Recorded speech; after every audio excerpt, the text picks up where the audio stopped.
एक बार आप एक चूड़ी मशीन में लगा करके देखिएगा दोस्तों, मैं ये कह सकती हूँ कि आपकी मशीन कभी ख़राब नहीं होगी जल्दी से, आप परेशान भी नहीं होंगे। और भी बहुत सारी ऐसी टिप्स आज आपके साथ शेयर करूँगी जिनकी ज़रूरत आपको डेली लाइफ में पढ़नी ही पढ़नी होती है। लेकिन आप अगर इन टिप्स तो को देख शुरू लेते करते हैं हैं तो और समय देखते हैं पड़ने आज पर की आप सबसे अपने घर पहली के काम या फिर टिप्स। अपनी कोई भी यहाँ परेशानी पर को मैंने सॉल्व लिए कर हुए हैं सकते अपने हैं। सैंडल। तो शुरू इस करते तरीके हैं सैंडल हम आज लेडीज़ें की वीडियो पहनती और हैं देखते हैं सबसे और पहली सैंडल भी काफ़ी टिप। महँगे। तो यहाँ पर दोस्तों इन चप्पल को मैंने आज ले रखा है। आप यहाँ पर इनके जो बेस हैं यानी कि तली हैं, ये देखिएगा, ये बिल्कुल घिस चुके हैं। देखिए एड़ी की तरफ से और पंजों की तरफ से बिल्कुल ये जो इसमें डिज़ाइन बना हुआ होता है बीच में, ये बिल्कुल घिस चुका है, प्लेन हो चुका है। तो प्रॉब्लम इसमें ये आ रही थी कि जैसे ही हम मतलब कि पानी पे पहन के इनको चल रहे थे, थोड़ा-सा भी पानी पे अगर हमारा पैर पड़ रहा था, तो हम गिर जा रहे थे। यानी कि हम मुझे तो इतनी बार चोट लग चुकी है कि मैं आपको क्या बताऊँ, और बहुत ज़्यादा चोट लगी। तो तब दिमाग में यही आया कि या तो इसको फेंक दें या फिर रख दें, इनको नहीं पहनेंगे। लेकिन दोस्तों फेंकने से अच्छा है थोड़ा-सा मैंने दिमाग लगाया अपना, और यहाँ पर जो ये आलू छीलने वाला चाकू होता है हमारे पास, इसको मैंने लिया क्योंकि इसमें कट-कट वाले ना ये दाँतें होते हैं एक तरफ से, आपने देखा होगा दोनों तरफ किनारे में ये कट-कट वाले दाँतें जो होते हैं ना, तो इससे मैंने क्या किया, चप्पलों के बेस को काटना शुरू किया। अब यहाँ पर जैसे मैं इनको बेस को काट रही थी चप्पल के, तो इसमें ना एक निशान जैसा यानी कि डिज़ाइन जैसा क्रिएट हो रहा था। ऐसा डिज़ाइन इसमें क्रिएट हो गया था मानो कि जैसे हम मार्केट से खरीद के लेके आते हैं ना, किसी-किसी चप्पल के बेस में निशान होता है, उसी तरीके से मैंने इसमें निशान बनाए, दोनों चप्पल में बना दिए। अब यहाँ पर ये जो बेस था एकदम जो चिकना था, स्मूथ था, वो एकदम खुरदुरा हो चुका था।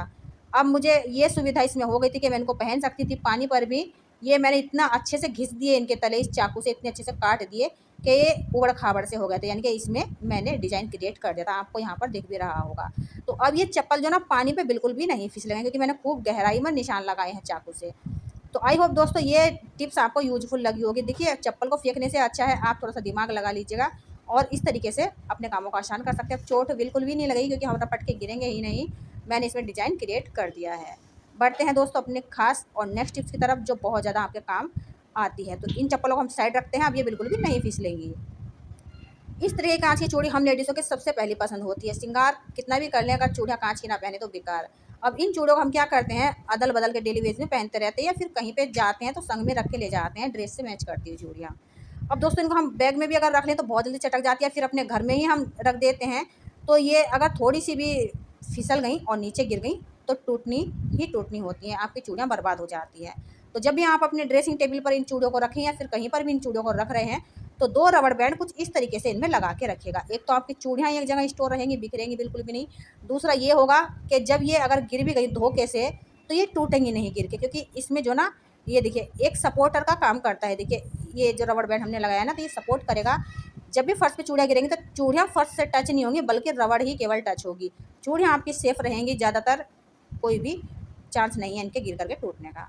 अब बढ़ते हैं अपनी नेक्स्ट टिप्स की तरफ। हम अपने चप्पल पहन के दोस्तों कहीं भी ऐसी जगह चले जाते हैं जहाँ की हमें चप्पल निकाल करके बैठना पड़ता है।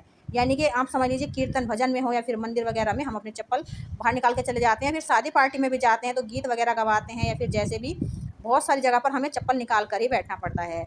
तो दोस्तों ऐसा होता है ना, कुछ पर्सन वहाँ पे ऐसे होते हैं कि हमारे चप्पल उठा लेते हैं, बदल लेते हैं, क्योंकि कुछ इंसान ऐसे ही होते हैं, ये देखते हैं कि कौन सी चप्पल बढ़िया है वही उठा लेते हैं और आप कहोगे कि निकालो मेरी चप्पल है, तो सीधा यही कहेंगे कहाँ पे आपका कोई नाम लिख रहा है क्या? तो भाई नाम लिख लीजिए, अभी लिख लीजिए। मैंने तो अपनी चप्पलों पे नाम लिख लिया क्योंकि चप्पल भी काफ़ी महँगी आती है, 500 से कम की नहीं आती हैं अच्छी चप्पलें भी। तो जब भी कोई चप्पल आपकी चुराएगा तो आप बोल दीजिएगा हाँ, नाम लिखा हुआ है, आपकी चप्पल बिल्कुल गुम नहीं होंगी। अब देखिए दोस्तों इस तरीके के जो स्विच बोर्ड हमारे घरों में बहुत सारे होते हैं। अब हमें तो ध्यान रहता है कि कौन-सा हमें यूज़ करना है, कौन-सा पंखे का है, कौन-सा टीवी का है, कौन-सा स्विच का है, तो हमें पता होता है। लेकिन घर में बाई चांस मेहमान आ जाएँ तो उनको पता नहीं होता है, तो आप बता दीजिए और नाम लिख दीजिए, ये पंखे का है, ये टीवी का है, स्विच का है।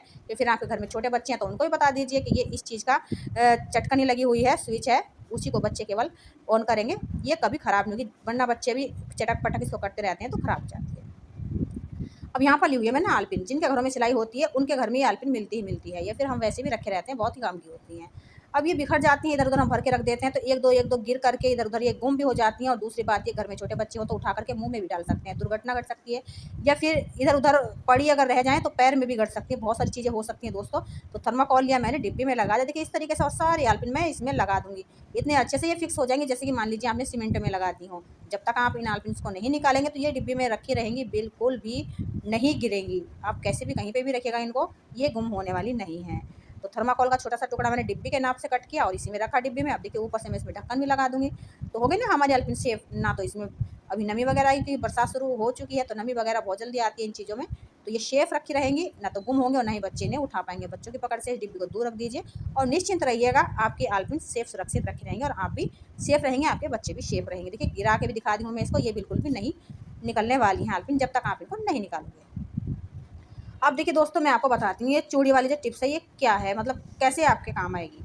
तो अक्सर ऐसा होता है, आप सभी ने नोट किया होगा, जब भी हम सिलाई करते हैं तो कभी कभी हम ऐसे कपड़े पर सुई को चला देते हैं, सिलाई कर देते हैं, जिससे कि हमारी सुई ना बेकार हो जाती है, यानी कि वो मुड़ जाती है सुई। और जब हम कपड़ा सिलने की कोशिश करते हैं तो कपड़ा हमारा उलझता रहता है, कपड़े को पकड़ करके चलती है सुई और निशान पड़ते चले जाते हैं, धागा खींचता है और हमारा जो कपड़ा होता है ना वहाँ से कट फट जाता है। तो देखिए आपने करना क्या है, अगर आप मशीन की सुई को नहीं निकाल पा रहे हैं तो ये कांच की चूड़ी आपने लेनी है और देखिए इस तरीके से आपने सुई को घिसना है। तो मैं आपको ये बता दूं दोस्तों, अगर आप सुई नहीं निकाल पा रहे हैं, बहुत टाइट फिक्स लगी हुई है और आपको लगानी भी नहीं आती है मशीन में सुई, तो आप एक चूड़ी लीजिएगा, कांच की लेनी है, प्लास्टिक की नहीं लेनी है। कांच की चूड़ी घिसेंगे तो आपकी जो मुड़ी हुई सुई है ना वो बिल्कुल सीधी हो जाएगी, क्योंकि कांच से जो होता है ना बहुत अच्छे से शार्प होती है चूड़ियाँ। मेरी आजमाई हुई ट्रिक है, आप विश्वास करिए और एक बार ट्राई करके देख सकते हैं। अगर आप मशीन की सुई को निकाल लेते हैं तो उससे अच्छी तो कोई बात ही नहीं हो सकती। यहाँ पर मैंने देखिए सुई को निकाल के दिखा दिया है आपको। अब यहाँ पर देखिए इसकी जो नोक है थोड़ी सी तिरछी होगी, क्योंकि मैंने एक मोटे से कपड़े पर इसको चला दिया था मशीन को, तो सुई थोड़ी सी मुड़ गई थी और जब मैं बाद में सिलाई करने लगी दूसरे कपड़े पे तो कपड़ा खींच रही थी, सुई अटक रही थी। तो देखिए इस तरीके से चूड़ी लेनी है कांच की आपको और इस मशीन की सुई को ना आपको इस तरीके से घिसनी है। 10-20 बार आप घिस दीजिए घुमा घुमा करके। ये जो इसमें थोड़ा सा भी तिरछापन आया है सुई में, यानी कि मुड़ चुकी है, इसकी नोक मुड़ चुकी है, वो सीधी हो जाएगी, बहुत अच्छे से शार्प होगी। अब आप कहेंगे ये तो हम पत्थर पे घिस सकते हैं, तो पत्थर पे घिसने से दोस्तों मैं आपको एक बात क्लियर कर देती हूँ, पत्थर पे घिसने से मशीन की सुई भी घिसती है और जो होता है ना इसमें और भी ज़्यादा स्क्रैचेज आ जाते हैं, यानी कि सुई हमारी स्मूथ नहीं चलती है, कपड़ा पकड़ती है, क्योंकि पत्थर पे घिसी हुई सुई थोड़ी सी खुरदुरी सी हो जाती है। इस बात को आप ज़रूर ध्यान रखिएगा। चूड़ी से आप घिसिएगा तो चूड़ी से बहुत अच्छे से शार्प भी होगी ये और स्मूथ चलेगी कपड़े पे, कपड़ा बिल्कुल भी नहीं मतलब पकड़ेगी और बहुत अच्छे से सिलाई भी करेगी। तो हमेशा ध्यान धरें, कभी भी मशीन की सुई को आप पत्थर वगैरह पे ना घिसें। हो सके तो कांच की चूड़ी पे घिस लीजिएगा निकाल करके, बहुत अच्छे से वर्क करेगी। जैसे कि आपने देखा भी होगा, जो हमारी कैंची होती है जिससे हम कपड़ा काटते हैं, अगर हम चूड़ी उस कैंची से काट दें तो हमारी जो कैंची की धार होती है ना बहुत ज़्यादा शार्प हो जाती है, हमारी जो कैंची होती है ना बहुत तेज चलने लगती है। तो कांच एक ऐसी चीज़ होती है जो लोहे की चीज़ों को बहुत जल्दी शार्प करती है। आप ट्राई करके देख सकते हैं। और यहाँ पर देखिए मैं अभी सिलाई लगा करके दिखा देती हूँ ये कितने अच्छे से सिलाई करेगी, क्योंकि ये जो मशीन की सुई थी वो मुड़ चुकी थी और मेरे पास फ़िलहाल दूसरी सुई नहीं थी और पास की जो नज़दीक की हमारी दुकान थी उस पे भी सुई हमें नहीं मिली थी। मार्केट से मंगानी पड़ेगी दोस्तों, लेकिन मेरे को सिलाई करनी थी, ज़रूरी था, तो मैंने अपना काम यहाँ पे आसान कर दिया है, ना कि अपना समय बर्बाद किया। थोड़ा सा दिमाग लगा करके मैंने अपने मशीन की सुई एकदम शार्प कर ली। आई होप दोस्तों आज की वीडियो आपको यूज़फुल लगी होगी। अगर यूज़फुल लगी है तो प्लीज़ वीडियो को एक लाइक ज़रूर दीजिएगा, दोस्तों में फैमिली में शेयर कीजिएगा। चैनल पे पहली बार आए तो सब्सक्राइब कीजिएगा, घंटे को दबाकर ऑल पर सेट जरूर कीजिएगा, ताकि जब भी कोई नई वीडियो डालूँ उसकी नोटिफिकेशन आपको सबसे पहले